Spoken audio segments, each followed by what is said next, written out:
Bismillah. Masya Allah. Rasa kopi. Iya. Baik, Masya Allah. Assalamualaikum warahmatullahi wabarakatuh teman-teman sekalian. Alhamdulillah. Baik, Masya Allah. Alhamdulillah kita ketemu lagi dalam program Bincang Santai. Yang mana Bincang Santai kali ini adalah beda sama seperti Bincang Santai sebelumnya yang sudah pernah kita bahas bersama pemilik dari Warung Surya yaitu Pak Har. Dan saat ini kami lagi berada di rumah produksi dari Fruta Gelato. Masya Allah enak sekali, dan ini rasa kopi Antum mesti nyoba nih. Nanti akan kita bahas bersama dengan owner dari Fruta Gelato apa dan bagaimana mereka dahulu sehingga mereka hijrah, artinya mengelola dari Fruta Gelato. Dan sebelumnya mereka bukan di bidang ini loh. Tapi kita kenalan dulu sama dua orang narasumber kita pada hari ini, yaitu Mas Ari dan Mas Akbar. Assalamualaikum Mas Ari. Gimana kabar sehat ya? Mas Akbar gimana, sehat? Alhamdulillah. Alhamdulillah. Sehat. Baik, Masya Allah. Ini menggelitik. Tapi sebelumnya kita akan minta Antum berdua nih untuk perkenalkan diri dulu. Antum siapa, dari mana, dan apa sih sebenarnya Antum ini? Fadal. Mas Ari dulu nih. Bismillah. Nama saya Ari. Alhamdulillah di Bali ini sudah berapa tahun? Berarti dari tahun 92. Hampir 30 tahun. 92, Antum masih SD itu. Mas Akbar juga kayaknya ya? Enggak. 92 itu belum sekolah. Lahir 88 soalnya. Masya Allah. Masih lagi unyu-unyu ya. Masya Allah. Jadi ya sudah menginjakan kaki di Bali dari tahun 91-92 itu lah. Kurang lebih. Dan itu menamatkan kuliah di... Itu 90-an udah kuliah? Hah? Udah lulus 90-an? Itu ketahuan sekali. Jadi 98 tepatnya itu mulai kuliah di salah satu sekolah pariwisata di Bali, menyelesaikan kurang lebih tahun 2002. Setelah itu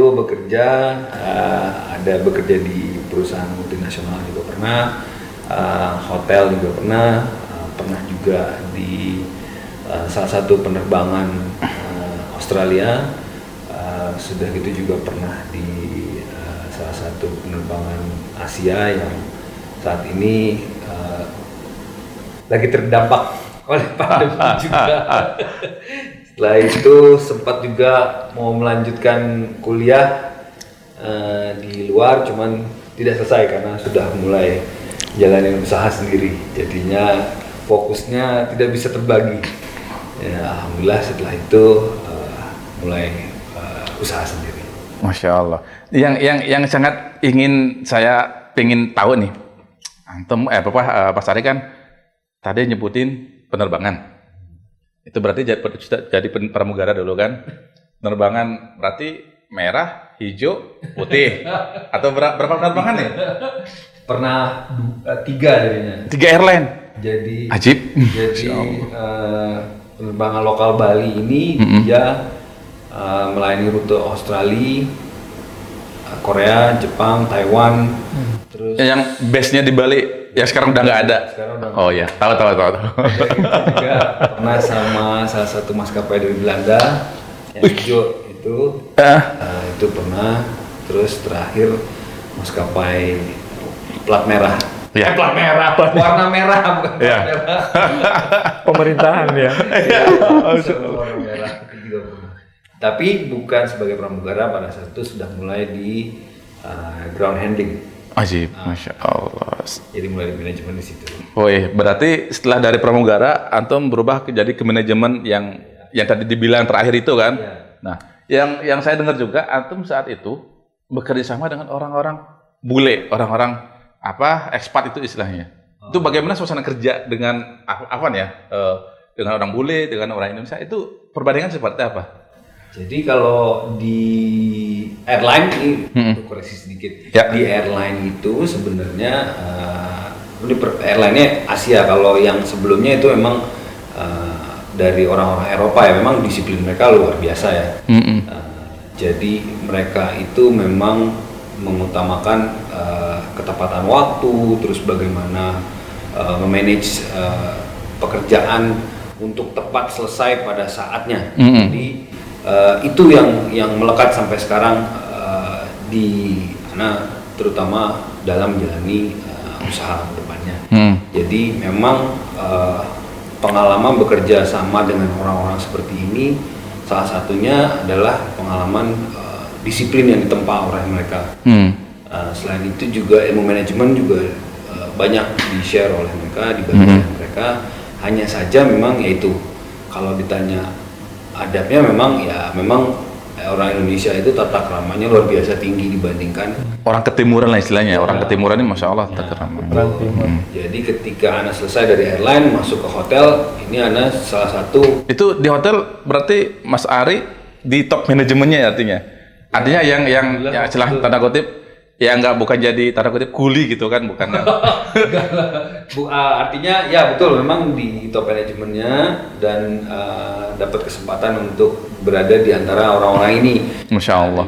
Pada saat itu ya itu yang Ana rasakan adalah merasa sekali bahwa ada bedanya antara orang-orang mereka, apalagi kita sendiri saja dibandingkan mereka gitu ya di top manajemen. Jadi kalau lagi meeting atau rapat dengan mereka itu yaitu terkadang merasa terkucilkan sendiri karena kita orang Indonesia sendiri, yang lain punya grup-grupnya masing-masing gitu. Memang agak terkucilkan. Tapi bukan seperti itu, artinya kita harusnya tetap menunjukkan. Jadi anak walaupun anak orang Indonesia sendiri, tapi anak tetap menunjukkan bahwa kita punya kemampuan, makanya kita duduk di posisi itu. Iya betul. Selain itu juga memang yang dirasakan adalah sekali lagi adabnya dengan orang-orang ini ya. Kadang-kadang kata-katanya yang kurang. Kadang-kadang kalau kita tidak terbiasa bisa sakit hati ya. Apalagi orang Indonesia kan ramah tamahnya, tato kromonya. Ketika dia bilang misalnya tanda kutip bahasa kasar kebun binatang nih, woi, itu udah sakit hati udah. Langsung. Gitu. Nah, selain dari Mas Ari ini, beliau juga sahabat beliau juga Mas Akbar ini juga pernah bekerja di kapal pesiar ya Mas Akbar ya. Betul. Dan antum juga bekerja dengan orang-orang seperti itu. Iya. Di lingkungan orang-orang barat. Mayoritas. Nah, itu seperti apa sih kondisinya di saat ini? Karena kan gini, Mas Ari bekerja dengan orang barat tapi lokasinya di Indonesia. Iya. Nah, Mas Akbar itu kan bekerja sama mereka tapi di luar Indonesia. Nah, itu seperti apa yang antum rasakan dulu? Ya, Bismillah. Jadi gini, seperti yang dibilang Mas Ari ya, sama yang Ana dapatkan juga untuk bekerja di luar bersama ekspat. Nah, tadi Mas Ari udah apa istilahnya eksplor dirinya. Ya. Antum belum nih, siapa antum? Belum. Baik. Bismillahirrahmanirrahim. Nama Ana Akbar, Ana kelahiran Jakarta. Masya Allah. Ana hijrah bersama keluarga ke Bali kurang lebih 2017. 2017. Ya, kebetulan ada penugasan dari perusahaan untuk memegang area Bali Nusa Tenggara. Masya Allah. Berarti bukan kaleng-kaleng ya tuh berdua nih berarti. Atas izin Allah. Bismillah ya. Masya Allah. Ya seperti itu. Bali Nusa. Tapi sebelumnya Ana malah bekerja di luar. Ana bekerja di Dubai dan kapal pesiar. Oh iya. Ya. Dubai berapa tahun? Dubai Ana hanya 6 bulan. Harusnya Ana dikirim ke Qatar tapi Ana tidak berangkat. Itu di hotel? Ana di Shakespeare Patisserie. Jadi itu kayak tempat produksi untuk pembuatan kue, coklat, roti dan lain-lain. Ya, di sana. Di sana lah. Orang-orang pilihan masuk ke sana. Awal karir Ana di sana Ana. Di Indonesia dengan Ana yang lulusan SMA ini, Ana nggak pernah dapat kerja. Ana ngelamar sana sini, apalagi di Jakarta. Antum tahu kan kita dulu bawa amplop coklat tuh berpuluh-puluh masukin ke restoran ini, ke hotel ini, nggak ada satupun yang masuk.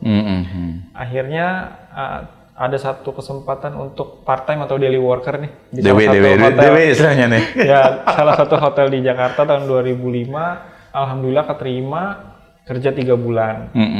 Terus iseng-iseng dulu orang tua masih ada koran kan dulu nih, masih sering baca koran. Yeah. Cek lowongan pekerjaan. Oh, ada informasi untuk ke Dubai. Ana coba apply, alhamdulillah terima.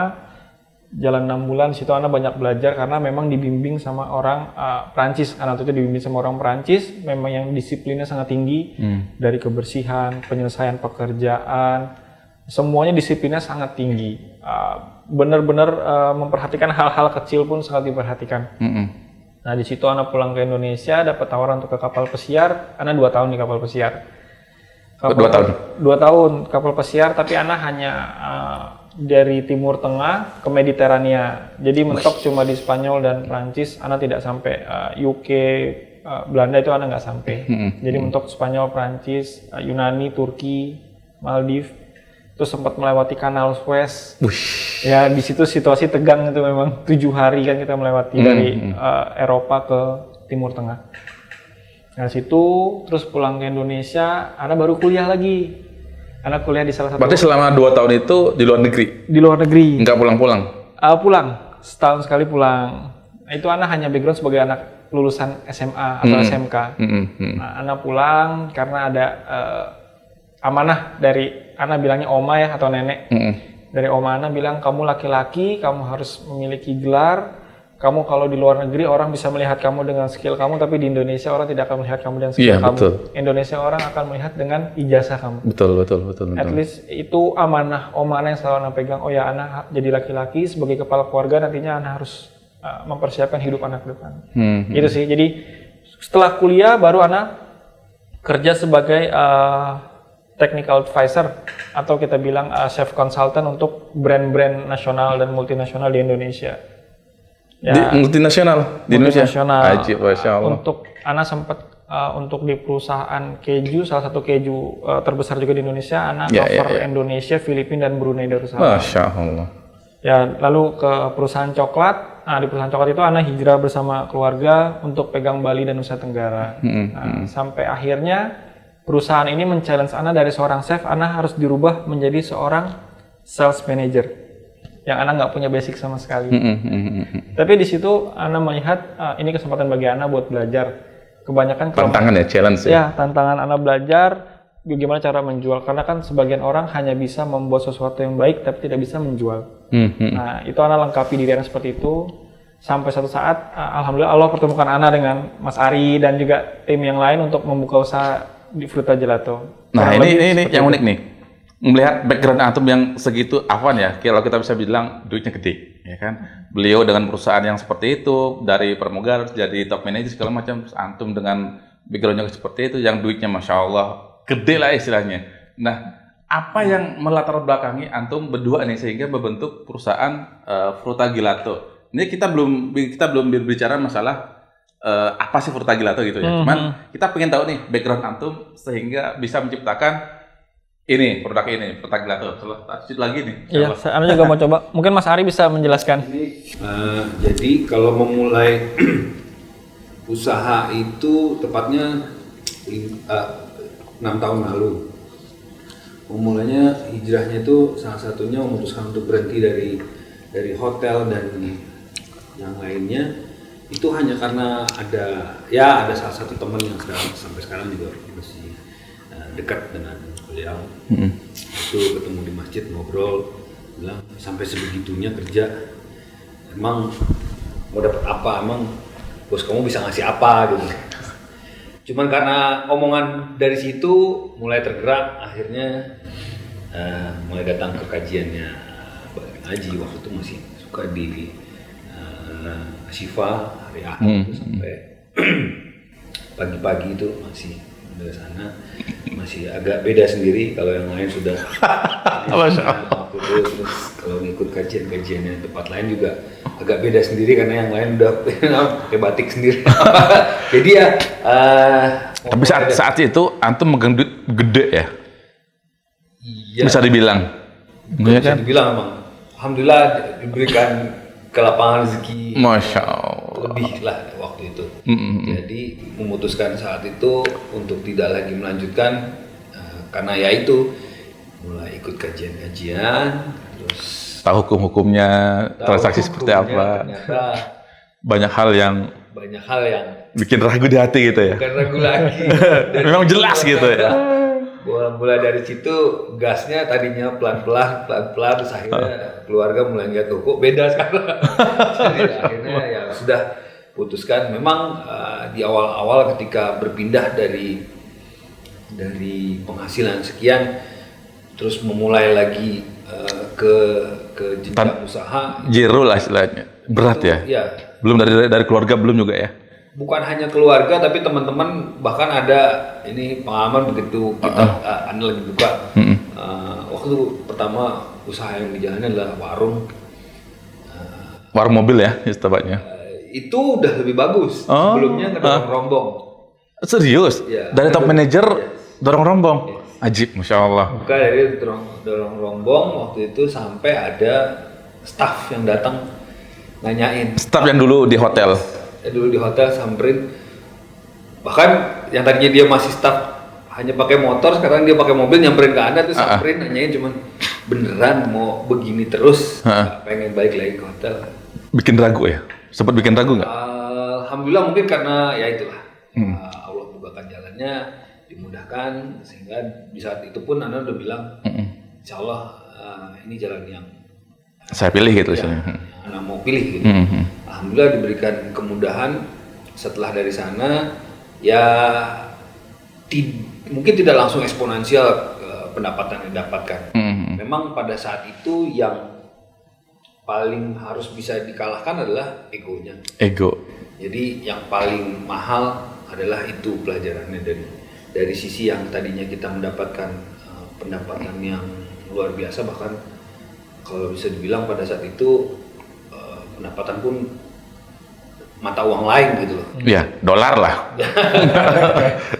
Di Indonesia dapatnya dolar udah gitu, ya artinya keleluasaan untuk kesana sini mudah lah. Mudah. Terus tiba-tiba bukan jatuh ya, artinya memilih jalan yang berbeda, dorong rombong lah, hujan-hujan lah. Tantangan dakwah, tantangan hijrah gitu ya. Tantangan itu memang sempat bikin ragu, pastinya semua orang akan merasa.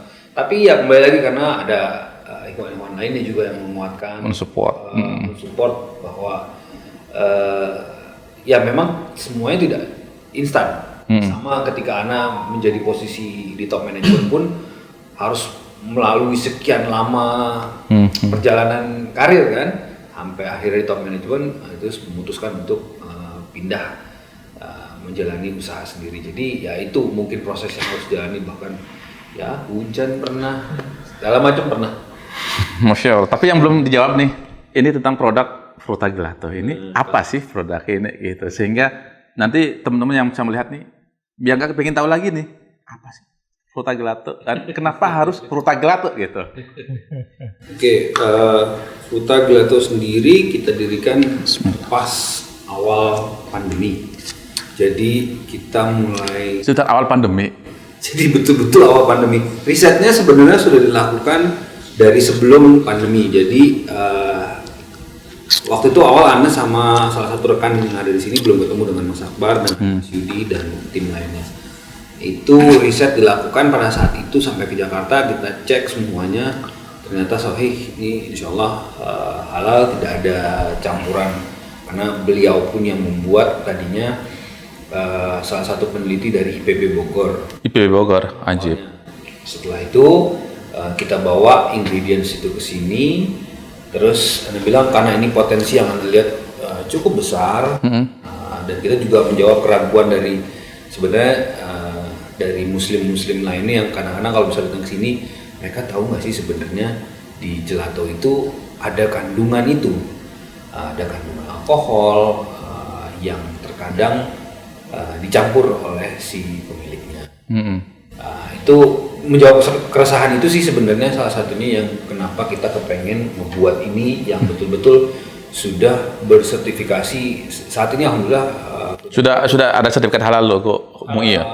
Ajib, Masya Allah. Sudah, BPOM juga sudah, tinggal satu lagi sertifikasi haki dan merek dagang yang kita lagi proses terus. Artinya kita ingin menjawab keresahan yang sering terjadi, ini halal nggak sih gelato ini sebenarnya, karena kan ada juga orang mikir gelato terbuat dari gelatin. Sebenarnya sih tidak dari sana. Sebentar, gelatin itu apa nih?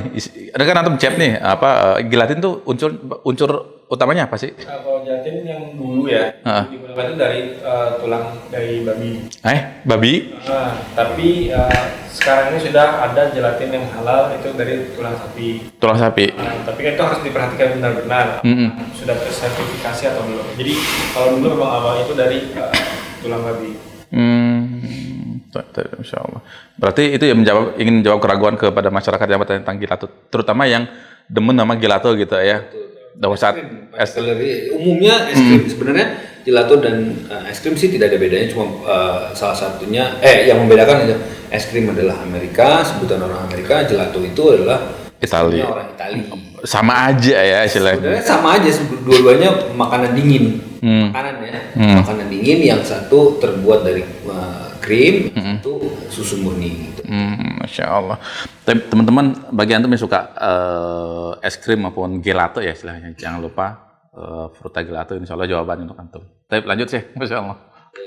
Jadi selain menjawab pertanyaan itu, kita juga kepengen ini menjadi tempat buat karena kita ngerasain waktu ketika kita bekerja dengan tampilan yang saat ini kita jalani gitu ya, pilihan jalan yang kita pilih itu agak sulit buat ikhwan-ikhwan ketika mereka ingin bekerja. Maka dari situ juga kita tergerak, kita harus bisa bagaimana menempatkan orang-orang yang punya kapabilitas.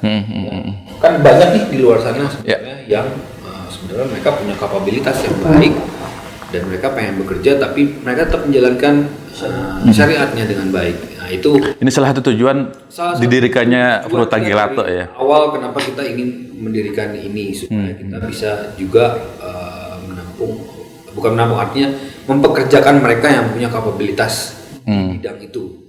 Jadi kalaupun mereka punya kapabilitas, ya kenapa tidak? Kita pasti akan artinya mempekerjakan mereka. Jadi salah satu tujuannya itu, selain pertama adalah menjawab keresahan dari orang-orang yang ketika mereka makan gelato ini halal sih gitu. Dari mereka yang bilangnya katanya ini dari gelatin nih gitu. Iya, Masya Allah. Kemudian nih Mas Akbar nih, gimana ceritanya antum bisa join ke Fruta Gelato? Karena kan sebelumnya antum kerja di, seperti tadi antum informasikan, duitnya gede tuh, Masya Allah. Kita tahu banget ya, karena kita semuanya insya Allah backgroundnya pariwisata nih ya. Backgroundnya pariwisata nih. Tapi ketika antum memutuskan untuk join, tapi itu ada tahapan dulu kan? Artinya pasti antum, artinya nggak langsung ujuk-ujuk dari Ono ke sini, ujuk-ujuk nggak langsung gitu kan? Artinya kan ada tahapan antum mungkin, oh ternyata ilmu agama begini, gini, seperti itu kan? Coba ceritain saya. Jadi awal anak hijrah memang Allah berikan anak jalannya di Bali. Jadi awal sebenarnya hijrah oleh keluarganya awal tuh abang Ana ya. Abang Ana beliau mulai belajar untuk di masa salat dengan Ustaz Khalid. Nah, tapi di sana waktu Ana masih tinggal di Jakarta tuh Ana melihat kok abang Ana seperti ini tidak boleh, itu tidak boleh gitu. Kayak kaku gitu ya? Ya, Ana melihat kok gini ya, abang Ana berubah sampai Ana sama istri pun kenapa ya abang Ana? Ya akhirnya sambil berjalan waktu Ana ditugaskan di Bali. Di Bali ini Ana nggak punya saudara kandung, Ana nggak punya kenalan siapa-siapa. Totally kita sebagai the strangers. Masya Allah. Kita di sini nggak punya siapa-siapa.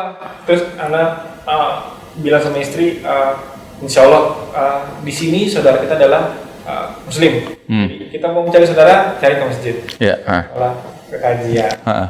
Nah, awal-awal Ana hanya menjalani seperti ya cuma kerja, pulang gitu kan sama istri.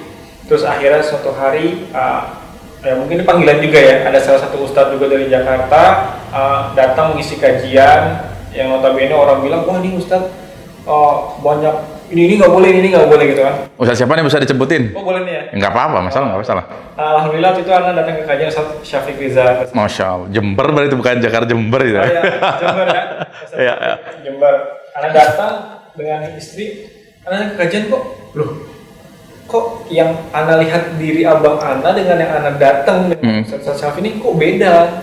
Ustadz ini malah lebih menenangkan hati, memberikan istilahnya Ana bilang apa ya, energi positif ya. Kan ya kita anak-anak muda ini kadang kan terlalu banyak masuk budaya-budaya luar.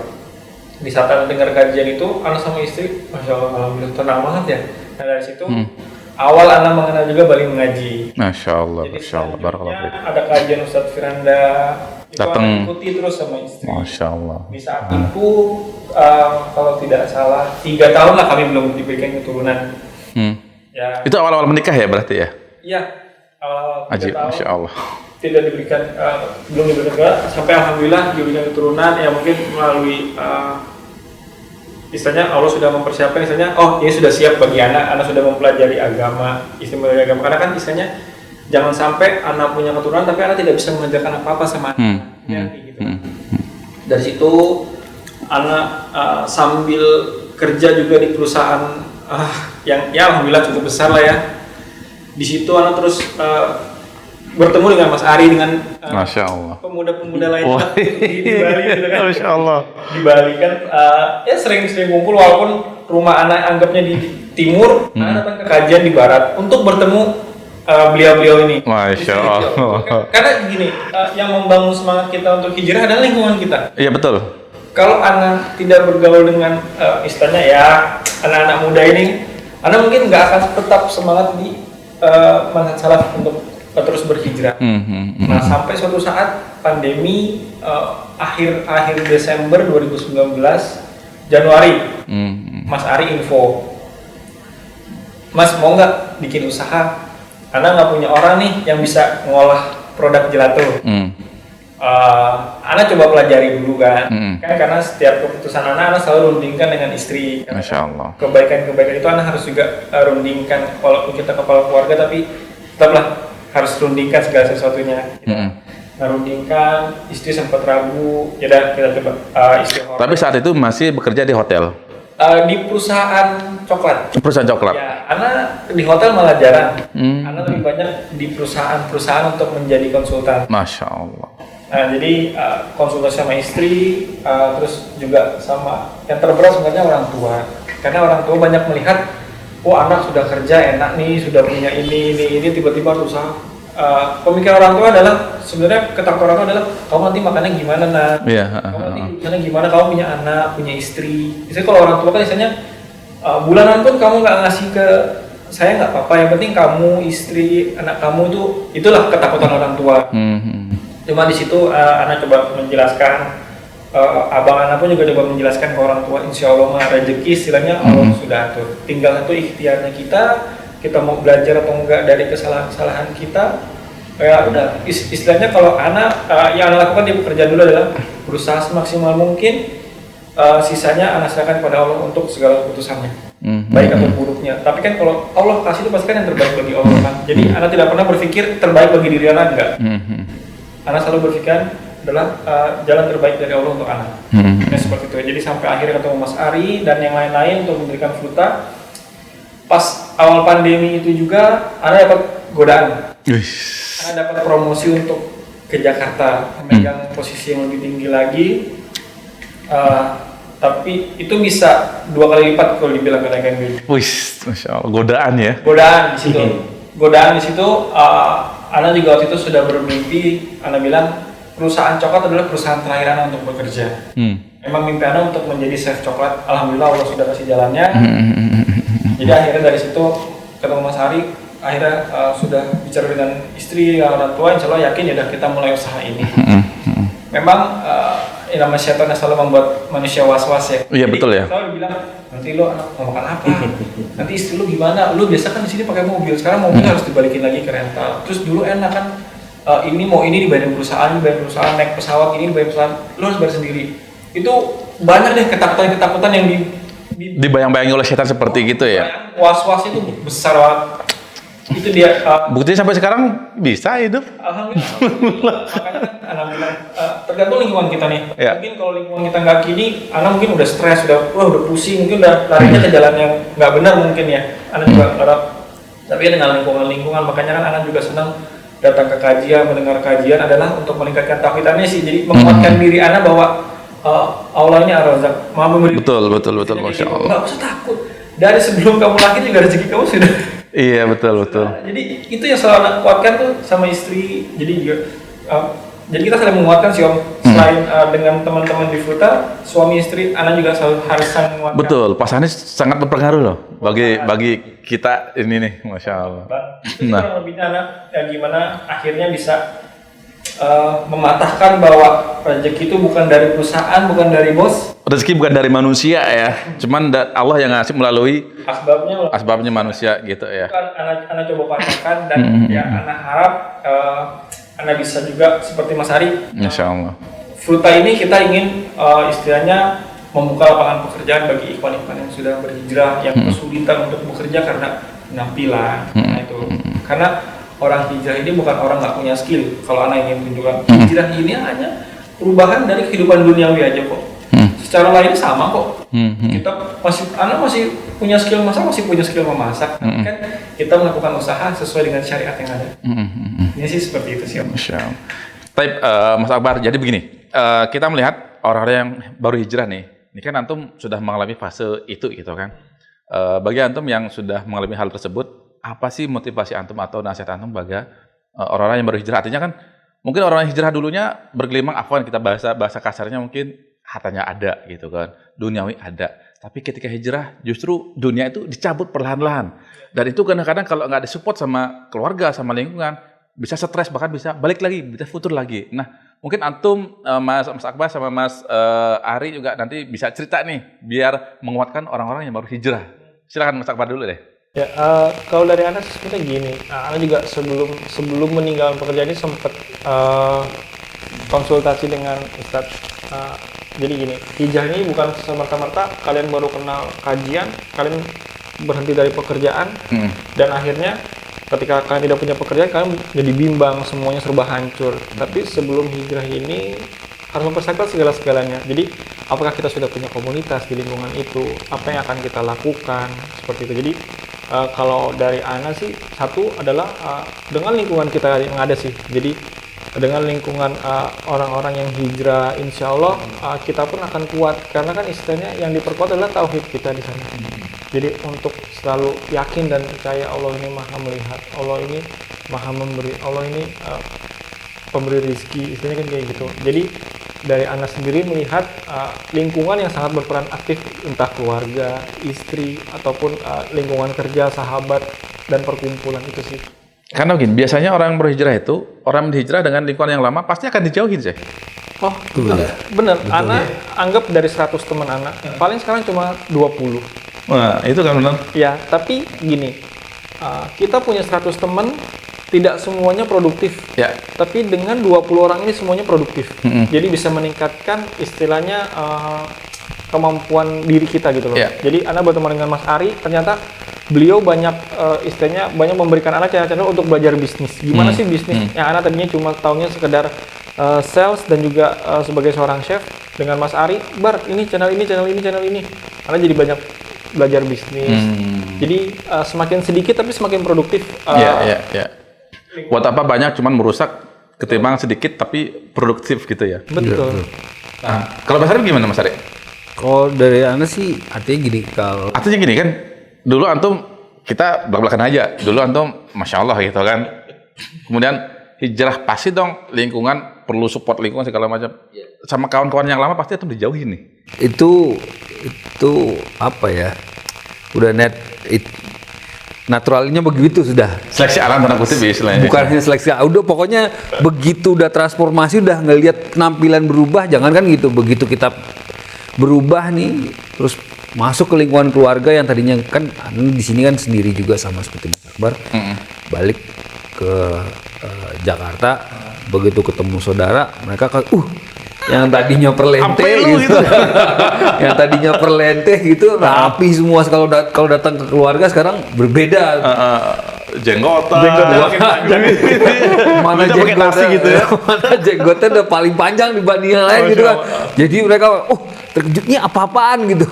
Jadi ya alhamdulillahnya waktu pertama kali proses hijrahnya itu ketemu dengan teman ya, langsung ketemu dengan komunitas dari Bali Mengaji, alhamdulillah. Dan yang lain lah ya. Ya, bukan hanya Bali Mengaji tapi ada yang lain juga, tapi alhamdulillah mereka menguatkan. Jadi dari situ yang menguatkan kita, walaupun boleh dikata dulu dengan penghasilan yang seperti itu kita bisa merasakan mewah, tapi di sini ada satu kekuatan beda yang Anda rasakan. Contoh, ya, jadi kayak ketenangan batin aja, walaupun mungkin kalau dibilang ya masih tetap ada utang, tapi tapi beda banyak dulu. Tapi beda gitu. Yang ngadepinnya kalau yang dulu ya sudahlah, besok ada gajinya. Tapi kalau yang sekarang ini dengan itu insya Allah nanti dimudahkan.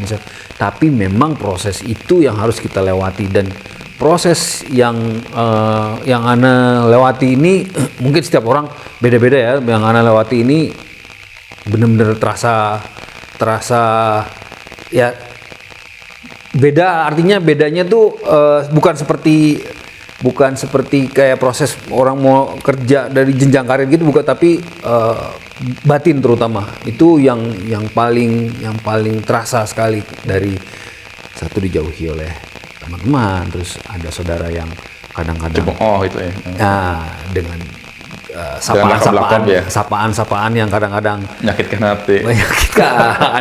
Belum lagi kadang-kadang ada karena kan waktu awal-awal mulai usaha atau mulai hijrah, karena tidak ada penghasilan lain, jadi mau tidak mau harus itu mulai dorong rombong itu menurunkan ego dari yang di posisi itu, Posisi paling top begitu kan, terus langsung kita blek, menurunkan ego, terus ketemu ada mantan bawahan kita itu. bukan artinya teman yang tadinya jadi apa ya sebutannya, staff lah, posisi staff, dan dilalah datang ke tempat kita melihat kita berbeda. Jadi kadang juga mereka karena mungkin punya kedekatan dengan kita, mereka bilang apa yakin seperti ini yang mau dijalanin gitu. Bisikan-bisikan seperti Ya, itu yang bikin itu yang sering kadang-kadang menggoda. Belum lagi kalau ngeliat status teman-teman kadang, dia udah jalan ke luar negeri lagi, dia udah sales call ke sini lagi. Iya. Kayaknya enak. Tapi ya itu sekali lagi, alhamdulillah waktu itu masih ada kajian offline. Jadi ya kajian offline itu yang membuat kita juga kembali lagi ke sana, ngeliat lagi ternyata bukan itu yang dicari. Bukan itu yang dicari. Bukan itu. Sampai akhirnya ketemu dengan Furta Gelato. Alhamdulillah di Furta Gelato ini ya kan mungkin karena sudah pernah duduk di manajemen, terus sudah gitu juga pernah menjalani beberapa usaha juga, jadi ngerasakan eksponensial dari pergerakan usaha yang kita jalani itu terasa sekali berbeda dibandingkan yang sebelumnya Ana sudah jalani. Jadi kenapa kita ingin bukan hanya seriusin, malah kita kepengen kalau bisa seluas-luasnya kita buka, sehingga nanti bisa memberikan manfaat juga buat artinya ikhwan-ikhwan yang lain kalau yang mau bekerja, tapi dengan tanda kutip punya skill, punya kapabilitas ya. Bukan karena karena kasihan. Ya, bukan karena itu, karena kita juga harus menunjukkan kualitasnya kepada luar. Jangan sampai karena Nggak enak hati karena ikhwan. betul. Kadang-kadang suka begitu, menerima pekerjaan, udah lu kerja di sini aja. Tapi begitu dia ngecewain, nanti akhirnya kita nggak enak-enakan ngomongnya. Kalau kita dari awal begitu masuk di pintu ini, kita tahu ini adalah pekerjaan. Jadi profesionalisme kita tunjukin ya. Di luar mungkin sahabat, teman, ya, kita tapi di di luar sini tetap kerja tapi di sini profesionalitas kalau gitu ya. ketika masuk ya kita tahu siapa yang punya pekerjaan ini, ya selesaiin. Sama, tiap pagi pun kita selalu berargumen. Berdua nih. Argumennya Bukan berdua lagi, semuanya. Jadi Jadi media meeting ini selalu membuat argumen, tapi membangun bagaimana untuk keberlangsungan perusahaan ini. Istilahnya kan kita juga harus ada kewajiban untuk menggaji beberapa staff yang harus kita gaji. Jadi mau nggak mau kan kita harus mendapatkan apalagi zaman pandemi seperti sekarang ini. Iya betul. Orang sangat butuh pekerjaan ini. Bukan sangat butuh lagi, bahkan ada yang ngejapri berkali-kali, masih ada nggak pekerjaan, masih ada. Anda bilang bukannya nggak mau menerima, kalau antum punya skill yang bisa kita pakai, kita pasti pertimbangkan. Tapi karena kita ngelihat ya itu kadang-kadang bayarnya pakai Afwan kan bingung juga kita. Bayar pakai Afwan. Itu jadi kan Afwan ada begini, waduh kalau Afwan semuanya repot kita. Ini juga buat keberlangsungan semuanya. Satu nggak ada pincang. Nah, tadi menyambung masalah hijrah, yang awal antum hijrah itu kan berarti di sini yang kita tangkap konklusinya adalah bahwa butuh support semua, baik dari lingkungan, keluarga maupun yang lainnya gitu kan. Bahkan mungkin bagi teman-teman yang sudah duluan hijrah ini, ketika ada orang yang baru hijrah, jangan dijauhin. Setuju. Dideketin gitu kan. kita rangkul tuh. Betul ya? Setuju. Karena ketika baru hijrah akhirnya mengenal Islam, karena mungkin masih penampilan biasa gitu, Betul. dijauhin rasanya sakit gitu. Ya, Kita itu. sudah jauh dari lingkungan awal. Kebetulan mungkin muka Ana waktu itu tambeng kali ya. jadi Ana masuk aja, cuek aja ngeliatin teman-teman waktu awal masih kajian di Renon itu belum. Yang lain ngobrol udah biarin aja, gua duduk aja pokoknya Dengan baju parlente gitu ya? Baju gitu udah gitu. Ada ingat waktu itu Ustadz Badrus Alam datang juga. yang lain udah ya Anda pakai ya caranya ya gitulah pakai yang artinya pakai normal belum seperti yang sekarang gitu jadinya ya sudah ya muka tebel aja mukanya tebel kalau misalnya enggak mungkin repot juga balik lagi foto lagi ya gitu kan. itu apalagi ini apa nih ini ada pengalaman pribadi juga salah satu Ya nggak keluarga apa-apa diceritain aja, mudah-mudahan ini jadi ibrah bagi teman-teman yang baru hijrah maupun yang sudah lama hijrah gitu. jadi ada waktu itu datang ini anak nggak perlu sebutkan tapi dia datang ketika datang ke sana tidak diajak bicara Didemin mungkin karena penampilan beda kan. karena penampilan beda jadi dari situ mungkin inikah yang disebut Sunnah, dakwah yang kok hak ya. kayak begini gitu loh. Nah, itu dari situ mungkin ketidaktertarikan orang. Bahkan seharusnya kita yang ini sini rangkul dia untuk datang supaya mereka mau duduk bersandingan dengan kita ngeliatin dengerin nih apa yang dikasih tahu bahwa yang dikasih tahu sebenarnya bukannya yang seperti mereka bilang justru kalau menurut Anda kalau yang mau berpikir ya untuk mereka yang mau berpikir insya Allah apa yang disajikan sih insya Allah baik gitu loh bukannya buruk jadi seharusnya mereka malah mau menerima dengan baik dibandingkan seperti yang sekarang orang suka cemoohkan gitu loh jadi ya itulah sedikit yang biasanya orang-orang yang baru mulai hijrah ketika mereka masuk ke kajian-kajian yang orang bilang Wahabi itu suka seperti itu pandangannya karena anak pun dulu seperti itu pandangannya sebelum masih di itu sewaktu ya mungkin apa ya kalau dulu orang bilang ini bukan lu yang ngomong ini lu juga sekarang akhirnya yang kenaan dulu anak soalnya pernah ini orang gimana sih pakai celana kayak begini ya. Dulu anak pernah ngomong begitu om itu juga ya itu ya begitulah pernah ngomong gitu. Tapi masya Allah ini suatu pelajaran banget ya bagi kita nih mungkin yang sudah lama ngaji segala macam bahwa ketika ada orang baru ngaji baru hijrah jangan dijauhin karena mungkin yang baru ngaji penampilannya masih umum gitu. Masih umum sekali om. Misalnya pasti pakai baju jojohen terus baju pakai dasi misal datang ke kajian itu harus disamperin, didatengin, disalamin gitu kan. Betul. Karena mereka juga pasti kesepian lah, artinya meninggalkan komunitas yang lama ke komunitas yang baru ingin sesuatu yang baru tapi dicuekin kan rasanya gimana gitu ya. Iya. Betul. Tapi ini kita kembali ke masalah rezeki nih. Nah, pada akhirnya antum kan sekarang bergelut nih di Fruta Gelato, di es krim segala macam. Kita tahu akhirnya pendidikan itu, ini kembali ini mungkin closing ya. Pendidikan itu misalnya kan ya kita bilang masing-masing dari kita punya pendidikan tersendiri nih. Bisa ada pertanian, perkebunan segala macam, tapi pada akhirnya rezekinya bukan di sana. Bahkan ada kadang dokter nih pendidikannya, tapi rezekinya bukan di sana. Justru rezekinya di bidang lain. Ya kan? Ada mungkin yang profesor segala macam, rezekinya bukan di sana, tapi bidang yang lain. Itu kalau antum menyikapi seperti apa tuh, Pak? Ya pada akhirnya nih antum di gelato nih sekarang. Ya kalau dibilang betul. Jadi memang rezeki itu bukan apa ya? Bukan ya seperti yang kita pelajari dulu yang tadinya ternyata rezeki itu kalau memang kita bersungguh-sungguh terus kita ikhtiar dan setelah itu ya itu kita pasrahkan semuanya kepada Allah, insya Allah rezeki itu bahkan mengalir lebih dari yang kita tidak duga-duga. Yeah. Ini kan tidak pernah kita duga tadinya. Awalnya Anda nggak pernah dipelajari di bangku kuliah nih kan? Ya manajemennya mungkin manajemennya iya, tapi secara tekniknya itu jauh berbeda. Makanya ya itu asalkan ada ikhtiarnya ya tentunya harus maksimal ya. Kita punya tim yang tepat, terus kita tahu ilmu manajemennya. Ya itu ilmunya yang dulu pernah kita pakai, ya kita pakai di sini yang seperti itu. Jadi kalau misalnya ditanya tadi kenapa tadi itu backgroundnya tidak sesuai ya itu kadang-kadang ya artinya memang kalau ikhtiar kita maksimal dan kita pasrahkan semuanya kepada Allah, insya Allah rezeki itu pasti datang. Intinya jangan hanya berpangku tangan gitu ya. Intinya harus ada ikhtiar untuk menggapai rezeki tersebut, gitu ya. Sama kayak jodoh nih misalnya, kita pengen nikah tapi kita nggak nyari, Nggak ketemu, betul. Kalau antum Mas Akbar gimana nih menyikapi hal tersebut? Kalau dari Ana gini, memang background Ana dari perhotelan juga, sama untuk kuliah Ana mengambil manajemen patisserie. Di sana Ana belajar tentang pembuatan kue dan roti.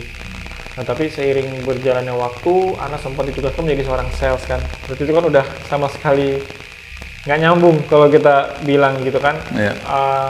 Dari seorang sales, sekarang balik lagi disuruh bikin usaha bareng-bareng nih, yang notabene gimana cara membangun suatu usaha, nggak tahu. Tapi kan istilahnya balik lagi ke ikhtiar kita ya, seperti apa. Kita ingin bersungguh-sungguh untuk menjalankan ini, dan yakin, istilahnya satu yakin deh. Maksudnya nggak harus berpikiran background kita di sini kita harus jadi ini, enggak. Tapi mana yang Allah sudah kasih jalannya, yakini, tekuni, jalani dengan baik sih. Itu aja sih kalau dari Ana. Jadi nggak berarti Ana kuliah perhotelan harus jadi manajer, enggak. Sekarang pun kalau kita bilang ya cuma jadi tukang es krim kalau orang bilang ya. Tukang es krim kan kita kan istilahnya. Tapi ya alhamdulillah satu sih yang dicari lagi adalah keberkahan sih. Berkahnya itu ya. Keberkahan yang kita cari keberkahan karena Mungkin apa ya? Mungkin dulu antum banyak duit segala macam, cuman rasa hati beda. betul. Banyak kejar-kejar utang mungkin dulunya. Debt collector belum segala macam. Oh, kalau sampai debt collector sih belum sampai, tapi mudah-mudahan jangan pernah. Tapi merasa hati kurang nyaman ya. Aja karena udah tahu tanggal-tanggalnya kan, tanggal segini nih. Aduh. Kalau sekarang nyaman, alhamdulillah kan, masya Allah. Walaupun kecil, tapi masya Allah berkah. Tanggal 1 gajian, 2 bayar utang, 3 habis ya. Padahal itu puluhan juta bahkan belasan bahkan puluhan ya. Iya, kalau dari anak sih alhamdulillah gini, orang tua anak menanamkan disiplin dari kecil ya, bahwa barang yang tidak kamu punya tidak boleh kamu pinjam. Jadi alhamdulillah Allah kasih kemudahan bagi anak tidak pernah berhutang sampai saat ini pun. Masya Allah. Dan ketika anak mau berhenti dari pekerjaan dengan level-level manajer yang di samping-samping anak, kok kamu nggak ngambil mobil mas, kok kamu nggak beli rumah? Anak pikir yang diajak orang tua anak gini, ketika kamu punya rezekinya belilah secara cash, tidak usah melakukan cicil-cicil, itu akan memberatkan kamu dan akan menjadikan kamu ketergantungan. Jadi pada saat anak bertransisi nih dari pekerja yang tadi antum bilang, oh punya penghasilan cukup banyak, terus anak harus nyungsep lagi, bahkan nggak digaji, bahkan kita harus ngeluarin modal lagi buat nambah usaha, itu realitanya. Tapi alhamdulillah anak tenang karena satu, anak nggak punya hutang, yang kedua anak melihat insya Allah dengan tim yang ada sekarang ini kita saling menguatkan. Intinya gitu, kita harus punya orang yang saling menguatkan. Yang ketiga tetap kita harus balik untuk mengenal ilmu agama agar biar lebih yakin. Udah itu sih kalau dari anak. Jadi untuk anak-anak muda nih terutama. Jadi jangan hanya kalian lulus sekolah, kalian harus bekerja sebagai istilahnya pengakuan, wah kita jadi orang sukses nih udah sarjana. Kalau anak bilang setelah kuliah selesai, coba buka lapangan pekerjaan sebesar-besarnya. Kalau bisa dan menjadi manfaat buat orang banyak. Istilahnya itu jariahnya akan terus jalan. Masya Allah, itu dia. Jangan cuma jadi impian bekerja jangan ya. Kalau bisa jadi karena memang pendidikan di kita masih seperti itu Om, masih yang orang menganggapnya bekerja terus setelah itu nanti jadi lulus manager, dia jadi itu sukses ukurannya. Dan itu yang sering diterapkan di pendidikan kita. Kalau kita lihat orang-orang akhwan nih, kita bilang yang gitulah istilahnya. Mereka dari kecil sudah diajarin bagaimana caranya menciptakan lapangan kerja. Betul. Betul kan? Mereka kuliah kadang-kadang kita lihat di perguruan tinggi yang gitulah. Orang Indonesia ngambilnya yang begitu, tapi mereka ngambilnya yang beda. Betul. Artinya pencipta lapangan kerja gitu. Itu harus dirubah mungkin mindset dari kita. Mindsetnya harus dirubah sih untuk anak muda. Makanya anak kadang kalau dulu anak menjadi pembicara untuk demo-demo masak, anak selalu bilang, selalu sajikan seperti kayak Fruta ya, anak selalu insya Allah anak sebagai jaminannya untuk produk yang hasil kualitasnya. Jadi kita gunakan kualitas yang bagus. Dan anak selalu infokan juga, pesankan juga, jangan apa-apa harus gunakan yang murah, gunakanlah yang berkualitas dan memiliki manfaat, karena itu akan menjadi jariah. Ini sih betul. Jadi anak-anak muda juga harus memiliki visi yang istilahnya, saya bukan hanya jadi seorang pekerja, tapi menjadi pencipta lapangan pekerjaan. Insya Allah itu akan membantu bagi ikhwan-ikhwan kita yang banyak berhijrah nih. Itu akan sangat membantu sekali. Insya Allah Allah mudahkan untuk di Aqwa Salaf ini akan dimudahkan. Masya Allah. Terakhir nih sebelum kita closing, tantangan apa yang antum hadapi ketika misalnya di Fruta itu kan? Kemudian terakhir juga nih nanti closingnya, harapan antum bagi ikhwah yang saat ini pandemi seperti apa? Monggo. Kalau tantangan Fruta ke depan, insya Allah dengan semakin besar dan semakin banyaknya outlet yang kita miliki, tentunya mulai kita sudah mulai merasakan bahwa ada singgungan-singgungan. Apa nih sebelumnya? Outlet Fruta Gelato di mana aja? Mungkin biar teman-teman yang di luar Bali ini biar tahu. Kalau ada di mana aja, alhamdulillah sampai sekarang kita udah di atas 40 outlet. Masya Allah. Luar Bali ada? Ada di Jakarta, ada Jakarta Timur itu ada 2 ya? Ada dua. Nah, teman-teman di Jakarta jangan lupa ya, samperin. Cari di Google Search Fruta Gelato Jakarta. Betul ya? Iya, jadi kalau tantangan ya itu dengan semakin terbukanya dan semakin melebarnya jaringan, syariat juga semakin yang menjadi tantangan berat buat kita. Kadang-kadang masih ada yang belum paham gitu ya, dari point of sales kita atau reseller kita kita sebutnya ya. Itu mereka kadang-kadang karena mereka belum paham ya, mereka postingnya suka yang seperti itu gitu loh, yang syariat tidak itu sih sebenarnya menjadi tantangan buat kita. Tapi sekali lagi tapi kan itu haknya mereka, artinya ketika sudah beli dari kita udah berlepas diri lah. Betul. Mereka menggunakan terserah aja gitu kan. Iya betul, tapi kan kadang orang masih melihatnya kalau misalkan di sana posting terus kita nggak repost lagi di sini, misalkan ini contoh salah satu tantangannya. Kalau kita nggak repost, kan kadang kok nggak di repost sih sama officialnya gitu loh. Paham. Jadi kadang-kadang di kita juga, ini gimana ya kalau kita nggak repost tapi dia begini kan nggak mungkin. Paham. Tapi itu kemarin kita diskusi lagi dengan teman-teman, kita kuatkan lagi, ya kita nggak terima yang seperti ini. Bahkan karena semakin bertambahnya juga produk yang kita punya, ada permintaan yang untuk produk-produk khusus yang seperti itu ya itu yang menjadi tantangan. Mudah-mudahan ya insya Allah kuatkan kita, jadi kita tetap istiqomah lah. Ibaratnya kan ini juga berdakwah kan, kalau ada tantangan asik kan? Itu iya itu yang menjadi tantangan kita sih, salah satunya dengan semakin melebarnya jalur usaha yang kita miliki, semakin besar juga tantangannya ya, salah satunya seperti itu yang paling mudah. Ibaratnya pohon semakin tinggi semakin kencang ya, anginnya pun semakin kencang ya. Ini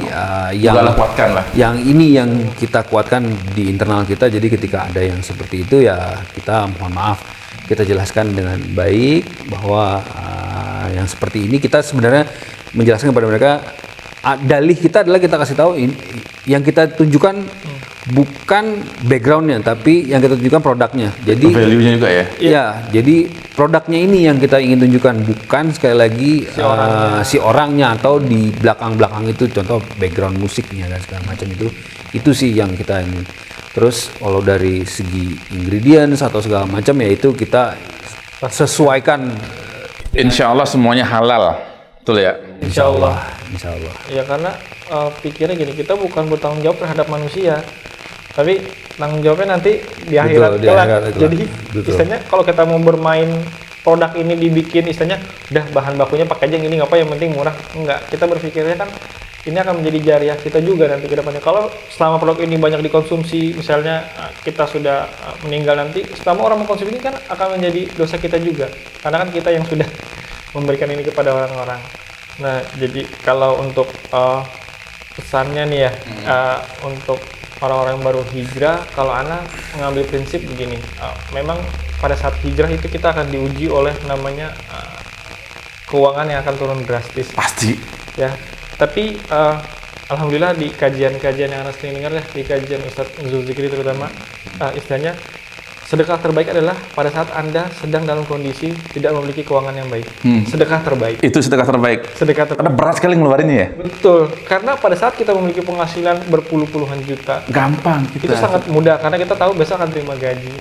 Tapi dengan ketidakpastian kita memiliki usaha ini, pasti akan sangat sulit bagi kita untuk mengeluarkan, anggap nominal kecil itu pasti akan sangat susah karena bisik-bisikan setan itu akan terus. Iya, nanti makan apa? Ini kuat ini.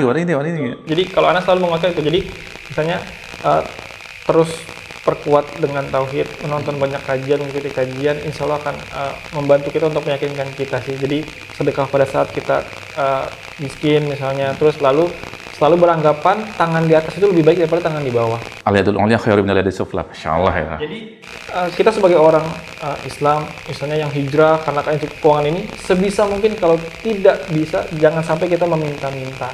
Jadi lebih baik kita memberikan walaupun sedikit, jadilah orang yang di tangan. Dan jangan lupa tetap bersedekah itu ya. Betul, itu kan juga pembuka pintu rezeki kan, Betul, salah satunya. pembuka Salah pintu satu. Jadi istilahnya itu salah satunya yang selalu anak terapkan sih. Jadi anak harus terus mempunyai mindset ya deh, tangan atas lebih baik daripada tangan di bawah, harus memiliki mindset bahwa Allah ini Ar-Razzaq. Itu yang harus ditanamkan sih bagi yang baru hijrah. Memang tekanan mentalnya adalah yang paling utama ada keuangan sih.